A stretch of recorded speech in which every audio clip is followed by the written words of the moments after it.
క్రీస్తునందున్న ప్రియులకు ప్రేమతో వందనాలు తెలియజేయుచున్నాను. నవంబర్ నెల 17వ తేదీ 2024. ఈరోజు దేవుడు మనకు చేస్తున్న వాగ్దానం ఏమిటనగా యెషయా గ్రంథము 51వ అధ్యాయము 12వ వచనం.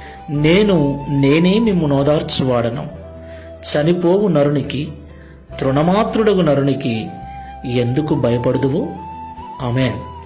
నా ప్రియమైన సహోదరి సహోదరులారా, ఈ లోకంలో జీవిస్తున్న మనము చేతగాని వారమని తెలిస్తే మనల్ని చూసి ఎగతాళి చేసేవారు, పిరికివారమని తెలిస్తే మనల్ని భయపెట్టేవారు, మన స్థితిగతులు ఏంటో తెలుసుకొని వాటికి అనుగుణంగా మనతో మాట్లాడాలా వద్దా అని ఆలోచించేటువంటి మనుషులు కూడా లేకపోలేదు.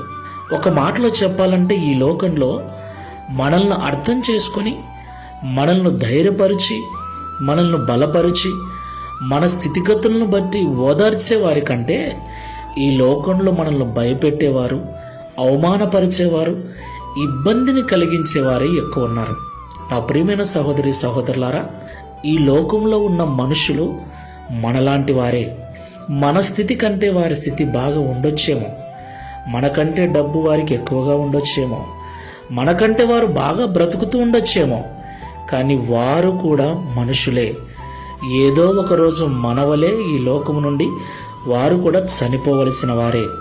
అందుకే దేవుడు అంటున్నాడు, చనిపోవు నరునికి, తృణమాత్రుడగు నరునికి ఎందుకు భయపడదు అని. దేవునికి మహిమ కలుగునుగాక. డబ్బున్నందువల్ల, ఆరోగ్యము ఉన్నందువల్ల ఈ లోకంలోనే శాశ్వతంగా ఉండలేరు. వారు కూడా ఒకరోజు అన్ని వదిలి వెళ్లాల్సిందే. కాబట్టి ఈ లోకంలో మనుషులు మాట్లాడే మాటలకు బాధపడక, వారికి భయపడక, నిజంగా మన స్థితి ఏదైనను మనల్ని ఉన్నది ఉన్నట్లుగా ప్రేమించే ప్రేమగల దేవుని వైపు చూస్తూ విశ్వాసముతో, ధైర్యముతో ఈ ఆత్మీయ యాత్రలో ముందుకు వెళ్దాం. ప్రార్థన చేసుకుందాం. ప్రేమ స్వరూపుడా, పరిశుద్ధుడా, మీకు వందనాలు చెల్లిస్తున్నాం. అవునయ్యా, మీరు మాతో మాట్లాడినట్లుగా ఈ లోకంలో మమ్మల్ని ఓదార్చేవారి కంటే బాధ పెట్టేవారే ఎక్కువ, మమ్మల్ని ధైర్యపరిచేవారి కంటే భయపెట్టేవారే ఎక్కువ మంది ఉన్నారు. మా స్థితి హీనమైనది, దీనమైనది అని తెలిస్తే 10 మందికి చెప్పి మా పరువు తీసి మమ్మల్ని అవమానానికి గురి చేసేవారే ఎక్కువ మంది ఉన్నారు. మనుషులు మాట్లాడే మాటలకు, వారు చేసే మోసాలకు భయపడుతూ కొన్నిసార్లు వారి వలన బెదిరిపోయి కృంగిపోతున్నాం.